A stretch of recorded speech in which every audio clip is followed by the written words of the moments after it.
Seorang istri dia berkeyakinan bahwa menyentuh suaminya itu tidak batal. Apa? Kemudian setelah menikah, suaminya itu menyuruh istrinya mengikuti keyakinannya bahwa bersentuhan itu batal. Nah, sementara istri karena dari kecil melihat orang tuanya kemudian dididik dan diyakininya itu tidak batal. Jadi dalam hilafiah ini, apakah seorang istri itu berkeyakinan dengan diri sendiri atau ikut suaminya? Baik. Tentang seorang istri, istrinya itu di mana? Di Maroko atau di Jawa? Di Jawa. Kalau di Jawa itu kemudian kok ngomong tidak batal, kayaknya salah paham dia. Orang Jawa, madhabnya kan Syafi'i rata-rata. Kalau ada berarti dia salah ngaji kayaknya. Jelas salah, karena madhab Indonesia adalah Syafi'i. Madhab Syafi'i adalah bersentuhan laki dengan perempuan adalah batal. Suami istri juga batal. Lalu bapak ibunya kan bukan ulama. Bapak ibunya ustadz? Bukan kan? Bukan ustadz. Berarti bapak ibunya salah, tapi Allah memaafkan. Sekarang sudah ngerti ketemu suami yang Syafi'i, berarti ikut suami dong. Jadi masalah menyentuh suami laki perempuan membatalkan dalam madhab Imam Syafi'i, kecuali nanti diajari oleh seseorang untuk ikut madhab Malik, boleh. Misalnya wanita tersebut pernah sekolah di Maroko atau di Mesir yang ikut madhab Syafi'i, atau di India pernah itu jalan-jalan ke India, khuruj keluar ke India, belajar di sana madhab Hanafi, boleh. Pulang tiba-tiba dia punya fikih, tidak batal, ada sandaran ilmunya. Yang menjadi masalah adalah ikut bapaknya. Bapaknya bukan ustadz, ibunya juga bukan ustadz. Ilmunya bukan diambil dari bapak yang bukan ustadz, bukan dari ibu yang bukan ustadz. Maka sangat betul kalau istri tersebut hendaknya patuh kepada suami karena suaminya mengikuti madhab Syafi'i. Kecuali seorang istri tadi berkata, aku ikut seorang ustadz yang madhab Malik karena abah saya pernah sekolah di Maroko kemudian mengajarkan kepadaku madhab Malik. Oh iya, betul. Makanya kalau ada orang mengatakan bersentuhan laki dengan perempuan itu tidak membatalkan wudhu, lalu dia berkata saya ikut madhab Malik atau Imam Abu Hanifah, hebat, kamu ikut ulama. Tapi yang karena saya ikut Rasulullah, kayak seolah-olah Imam Syafi'i tidak ikut Rasulullah, ini kurang ajarnya orang. Hati-hati, ini ada sebagian orang seperti itu. Kalau anda berkata saya ikut madhab Imam Abu Hanifah, Imam Malik, artinya apa? Kalau Imam Malik dan Abu Hanifah pasti ikut Rasulullah, lah Imam Syafi'i ikut Rasulullah. Ini kan berbeda cara pemahaman. Cuman ada orang di akhir zaman nyalahkan madhab lain, langsung kita harus ikut Rasulullah, jangan ikut Imam Syafi'i. Ini kan kurang ajar kan Imam Syafi'i. Memang Imam Syafi'i tidak ikut Rasulullah. Memang ente lebih pintar dari Imam Syafi'i. Apakah bersentuhan suami istri membatalkan wudhu? 3 mazhab, Syafi'i, Maliki, Hanafi. Syafi'i batal, asal bersentuh kulit batal. Kalau Hanafi tak batal. Aula mastumun nisa, kau sentuh nisa. Makna maaf cakap sentuh di situ artinya jima. Kalau jima baru batal. Kalau sekedar bersentuh tak batal. Kalau Maliki bersyahwat baru batal. Tak bersyahwat tak batal. Saya ulang. Syafi'i bersyahwat tak bersyahwat batal. Hanafi bersyahwat tak bersyahwat tak batal. Jima baru batal. Maliki bersyahwat batal, tak bersyahwat tak batal. Saya condong ke Syafi'i. Makanya saya tak bersentuhan. Nah, kalau mau pergi berangkat salaman, kalau kena berarti ulang wudhu balik. Ini tentang masalah bersentuh. Bagaimana bila suami dan istri berbeda mazhab? Istrinya Perti NU, suaminya Muhammadiyah. Muhammadiyah dalam hal ini mengambil Maliki. Dalam mazhab Maliki tak bersyahwat tak batal. Selesai dia salam istrinya, sampai dia di kampus UPP salat dia. Kau tadi kan sudah kau pegang binimu. Aku tak bersyahwat kata dia. Aku nengok biniku tak bersyahwat kata dia. Nengok bini orang baru aku bersyahwat.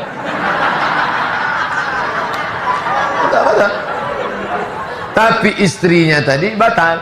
Letak beda cara berwuduk Syafi'i dengan Maliki itu di mana? Sama. Basuh muka sama, basuh tangan sama, usap kepala sama, usap telinga sama, kaki sama. Cuman bedanya kalau mazhab Syafi'i air kepala sedikit aja, ubun-ubun aja, telinga sama kepala lain. Kalau Maliki basahkan tangan, sapu kepala ke belakang, maju ke muka, menyambung ke telinga. 1 kali 1 Malik. Apakah batal wudunya jika seorang suami kan, yang telah berwudu tidak sengaja bersentuhan dengan istrinya? Baik teman-teman sekalian, dalam persoalan ini kita akan bagi pada 2 bagian. Bagian pertama tentang sentuhan. Ya. Yang paling penting kita harus ketahui dalam hal sentuhan yang kemudian berdampak pada batal dan tidaknya wudu, itu ditentukan oleh keadaan syahwat yang dimaksudkan apakah muncul atau tidak. Ini keterangan yang pertama. Jadi baik itu yang Anda maksudkan misalnya sengaja atau tidak sengaja bersentuhan, maka bagian pertama kriterianya apakah ada syahwat muncul atau tidak. Ya, jadi kalaupun misalnya mohon maaf Anda tidak sengaja bersentuhan, tapi saat bersentuhan tiba-tiba muncul syahwat di situ, ya, kemudian ya menggerakkan keadaan diri Anda, ya bahkan misalnya sampai keluar sesuatu, kan, dari hal yang telah diketahui, maka di situ jelas membatalkan keadaan wudunya. Tapi sebaliknya, sekalipun dalam sentuhan yang sifatnya sengaja ada sentuhan, tapi dalam satu kasus tidak ada syahwat keluar, dan bukan karena sengaja kebiasaan untuk menyentuh misalnya, ya, maka dalam hal ini bahkan tidak membatalkan wudu. Bisa tidak membatalkan wudu. Kita ambil misalnya contoh, Rasulullah SAW pernah beliau menunaikan sholat malam di tempatnya Sayyidah Aisyah radhiyallahu taala anha, sedangkan beliau dalam keadaan tertidur, ya Sayyidah Aisyah. Ketika Rasulullah SAW tengah menunaikan sholat, dan jelas tidak mungkin sholat seseorang ditunaikan kecuali dalam keadaan berwudu, jelas ya. Ketika beliau sedang sholat, diceritakan oleh Sayyidah Aisyah, kemudian tergeraklah tangan beliau, ya, menyentuh kakinya, sampai tersadar kemudian terbangun, dilihat Rasulullah SAW sedang menunaikan sholat, sudah dalam keadaan kakinya bengkak-bengkak, sampai di akhir bertanya, ya Rasulullah, kenapa harus sampai seperti ini? Alam takun ma'suman, bukankah engkau seorang dijaga dari salah? Alam takun madmunan, bukankah engkau dijamin masuk surga? Ya, jadi Masya Allah, kata Sayyidah Aisyah, kalau dalam bahasa kita lebih luasnya, Anda ini kan Rasul, Nabi, dijaga dari kesalahan, dijamin masuk surga, masih mau tahajud sampai bengkak-bengkak berdiri lama begini. Ya, Masya Allah. Kalau kalimat ini dibalikan kepada kita, Anda Nabi bukan, Rasul bukan, surga belum jelas, tidak maksum juga, gitu kan? Masa nggak mau bangun tahajud walaupun tidak harus bengkak seperti Nabi, gitu kan? Kalau dalam kalimat bebasnya. Baik, apa jawab Nabi? Afala akunu abdan syakura? Apa nggak boleh aku menjadi hamba yang bersyukur kepada Allah Subhanahu wa taala? Apa syahidnya kaitan dengan pembahasan kita? Kaitannya adalah ketika Sayyidah Aisyah tangannya terkena kaki Nabi, ternyata Rasulullah SAW tidak membatalkan sholatnya, tapi diteruskan oleh beliau, teruskan sampai dengan selesainya, sampai dengan tuntasnya. Baik, maka para ulama hadis di sini memberikan pandangan, termasuk ulama fiqih, dalam keadaan-keadaan tertentu, sentuhan bahkan yang terjadi, gitu kan? Sentuhan bahkan yang terjadi, dan nanti akan Anda lihat juga, Nabi dalam keadaan puasa Ramadan pernah mencium istrinya. Ya, dalam kebiasaan rutin beliau ketika akan berangkat beraktivitas, apakah membatalkan puasa? Tidak. Ya, karena itu kegiatan-kegiatan rutin harian yang sudah biasa dilakukan, yang tidak menghadirkan syahwat. Jelas di sini? Nah, jadi sekalipun ada sentuhan misalnya, tapi dalam sentuhan ini tidak melahirkan syahwat, tidak berniat pada keadaan yang khusus terjadi antara suami istri, maka itu dipandang tidak membatalkan wudunya. Baik, tapi kalaupun Anda misalnya, mohon maaf, tidak sengaja sentuhannya, tapi dari situ muncul syahwat, bahkan Masya Allah tidak menyentuh secara fisik, tidak menyentuh secara fisik, tapi sentuhan non fisik, lamasa, jadi kulit ketemu kulit bisa begini, itu lamasa. Kalau masing-masing berniat saling menyentuh, masing-masing, misal suami ingin menyentuh, istri ingin menyentuh, ya, ada keinginan saling menyentuh, maka di sini kalimatnya berubah dari lamasa dijadikan ditambah alif di depan lamnya, lamasa. Jelas ya? Dia ada lamasa, ada lamasa. Awas, beda. Ya. Hati-hati, ini bahasa ini agak ketat, gitu ya? Agak ketat di sini. Anda salah belajar, salah menyimpulkan. Ya, seperti kalimat wudu misalnya, gitu kan? Bagaimana menjadi dau, bagaimana tidak menjadi dau. Nah, itu ada turunan-turunannya. Nah, itu bahasan lain nanti insya Allah ya. Baik. Lamasa menyentuh, lamasa saling ingin menyentuh. Kalau kalimatnya lamasa belum tentu batal wudu. Tapi kalau sudah lamasa pasti batal wudu. Pasti batal wudu. Karena itu ketika Allah turunkan hukum seseorang, suami istri yang saling menyentuh di sini, ya, kemudian turun ayatnya di sini, kalimatnya jelas, wudunya batal, harus dia berwudu kembali, kalau tidak menemukan langsung dia bertayamum. Lihat kalimatnya, aula mastumun nisa falam tajidu ma, sebelumnya aula mastumun nisa, atau Anda sengaja saling bersentuhan dengan pasangannya. Kalimatnya tidak menggunakan lamasa tapi lamasa. Jadi saling menyentuh di sini diisyaratkan oleh Al-Qur'an wudu. Jelas di sini? Baik, ada yang kedua, sentuhan yang terjadi tanpa adanya kontak fisik secara kulit. Ya, jadi misal Anda hanya melihat gambar, atau kadar Allah misalnya melihat istri dan sebagainya dalam keadaan berwudu, tiba-tiba ada perasaan tertentu di dalam hati, ada sentuhan kepada jiwa, ada getaran yang berbeda, maka seketika bisa membatalkan wudu. Kalimat sentuhan tanpa kontak fisik diistilahkan dalam bahasa Arab, termasuk dalam Al-Quran, dengan kalimat massa. Massa. Jadi ada lamasa, ada massa, sentuhan walaupun tidak secara kontak fisik langsung tapi punya getaran kepada jiwa. Massa namanya. Ya, qadar Allah begitu sedang dilihat misalnya, setan masuk tuh, anak panahnya masuk ke mata. Dilihat sampai ada sentuhan ke dalam jiwanya. Memang nggak ada kontak fisik dengan yang dimaksudkan, tapi sentuhannya ada kepada jiwanya sampai mengeluarkan sesuatu hal misalnya yang bisa berpengaruh pada batal wudunya. Ini yang disebut dengan massa. Baik, ini massa dengan lamasa, dengan lamasa. Jadi kesimpulannya, mohon maaf, ya, sentuhan yang dimaksudkan tadi tidak membatalkan wudu kecuali dalam keadaan tidak sengaja ini keluar satu syahwat tertentu yang berpengaruh pada keadaan wudunya. Wallahu ta'ala a'lam bissawab. Pemahaman Imam Syafi'i rahimahullah tentang masalah batalnya wudu kalau menyentuh wanita yang bukan mahram, termasuk di sini yang sifatnya bukan mahram abadi, seperti kasus istri misalnya. Istri itu akan menjadi mahram selama status istri, kalau sudah cerai lewat masa iddah bukan mahram lagi, gitu kan? Maka Imam Syafi'i rahimahullah menganggap tersentuh dengan perempuan yang bukan mahram, masuk dalamnya sini adalah istri, mahram yang abadi seperti ibu, ya, tante, anak kandung, ini semua adalah mahram abadi. Ya memang sudah jelas-jelas tidak batal. Tapi kalau istri masih masuk dengan kategori semuanya umumnya dalam mazhab Syafi'iyah, wanita yang asing, maka beliau mengatakan batal wudu secara mutlak begitu tersentuh, syahwat atau bukan syahwat, batal semuanya. Dari mana dalilnya Imam Syafi'i rahimahullah? Beliau berpegang pada surah An-Nisa ayat 43 dan surah Al-Maidah ayat 6. Potongan ayat yang berbunyi A'udzubillahi minasyaitonirrajim tentang masalah wudu dan mandi, tayammum, au lamastumun nisa, atau kalian melamas para wanita. Kata Imam Syafi'i, kalimat lamasa dalam bahasa Arab artinya menyentuh. Maka berarti au lamastumun nisa, menyentuh, tersentuh kulit sedikit, sengaja, enggak sengaja, batal semua wudunya. Beliau memahami di sini adalah menyentuh dari kata lamas bukan yang lainnya. Maka dari itu beliau berpendapat wajib berwudu karena menyentuh wanita, tidak batal wudunya, syahwat atau tidak syahwat. Sedangkan ulama lain di sini kebetulan dalam masalah ini secara khusus 3 ulama yang lain yang dijadikan pegangan, Imam Malik, Imam Abu Hanifah dan Imam Ahmad rahimahumullah semuanya, berkata kalimat aulamastumun nisa adalah berarti jima atau sentuhan yang diikuti dengan syahwat. Kalau tidak disengaja atau tidak ada syahwat, misalnya suami istri gandengan, tidak ada syahwat, maka jumhur mengatakan tidak ada atau tidak batal wudu. Maka dari itu mereka tidak mewajibkan wudu karena sekedar menyentuh, akan tetapi harus ada hal lain yang menyertainya. Seperti ada unsur kesengajaan atau ada rangsangan nafsu. Barangkali ada yang bertanya, kata beliau, kenapa Imam Syafi'i tidak mengalah saja atas pemahamannya supaya sependapat dengan para ulama lain dan supaya buntut perselisihan ini sehabis? Jawabnya ialah tidak boleh bagi Imam Syafi'i memahami sesuatu dari nas Allah, ayat Al-Quran, yang ia tidak meragukannya sedikit pun lalu mengabaikannya karena adanya pendapat lain atau karena adanya pemahaman ulama lain, sehingga dengan begitu ia berarti mengikuti pendapat orang dan meninggalkan firman Allah. Ini merupakan dosa besar di sisi Allah.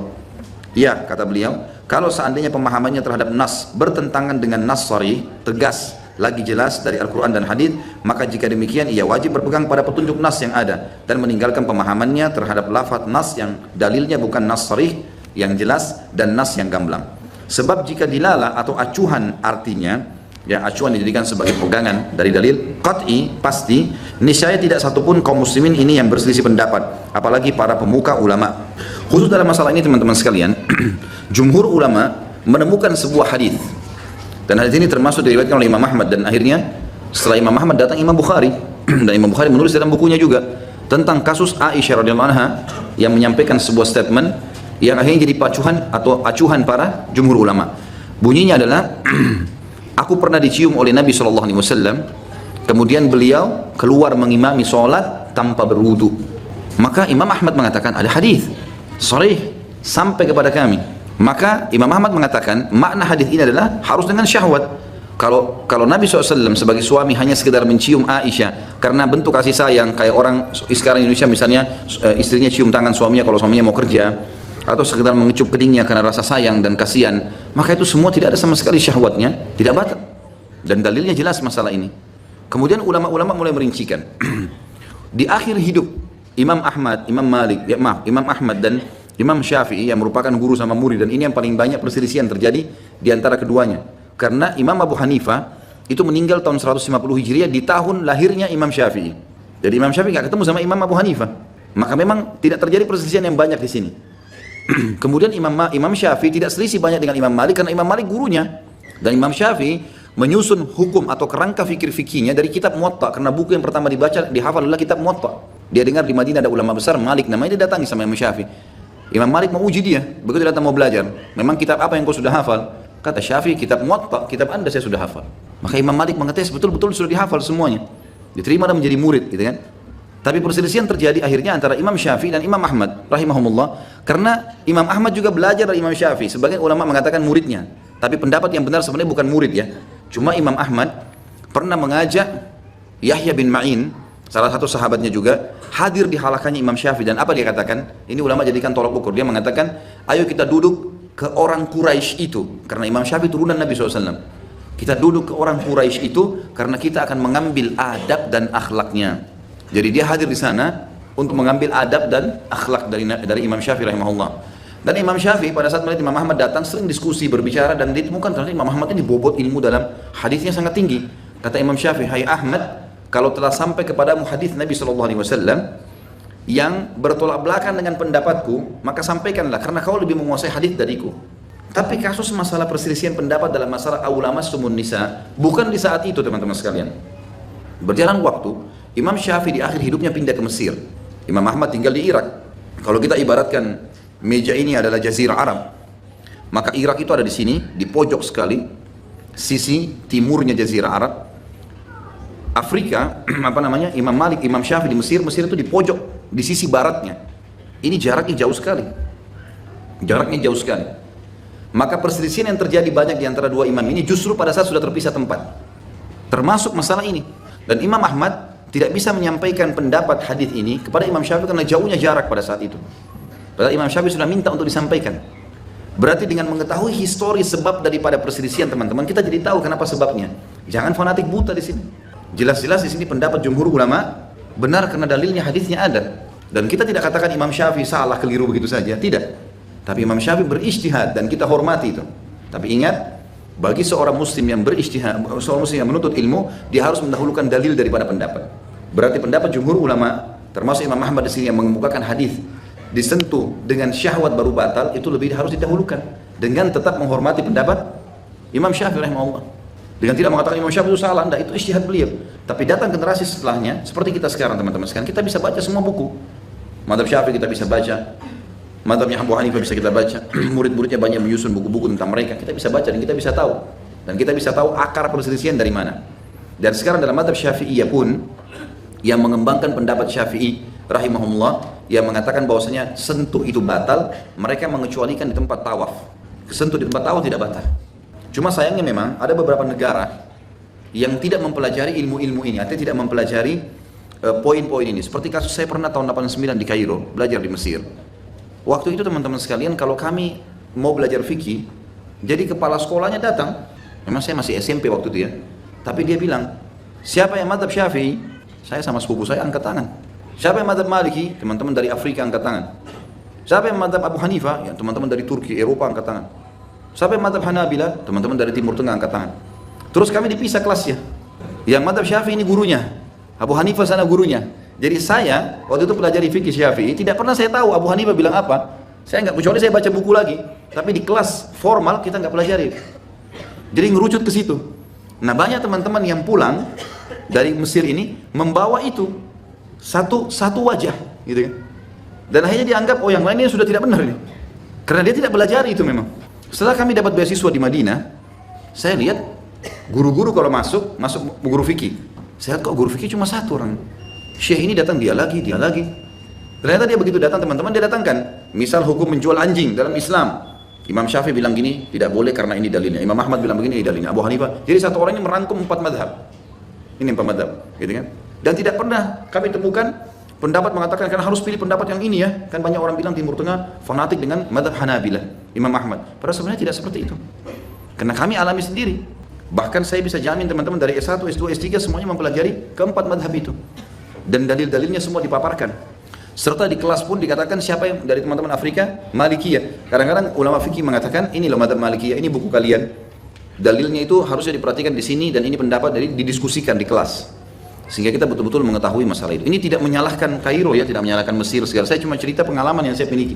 Sehingga tidak ada kesalahpahaman. Nah, teman-teman yang mempelajari dari semua sisi ini, dia akan bisa mengetahui, oh ternyata kekeliruannya di poin ini. Tanpa harus menjatuhkan ulama-ulama yang lainnya. Allahu a'lam.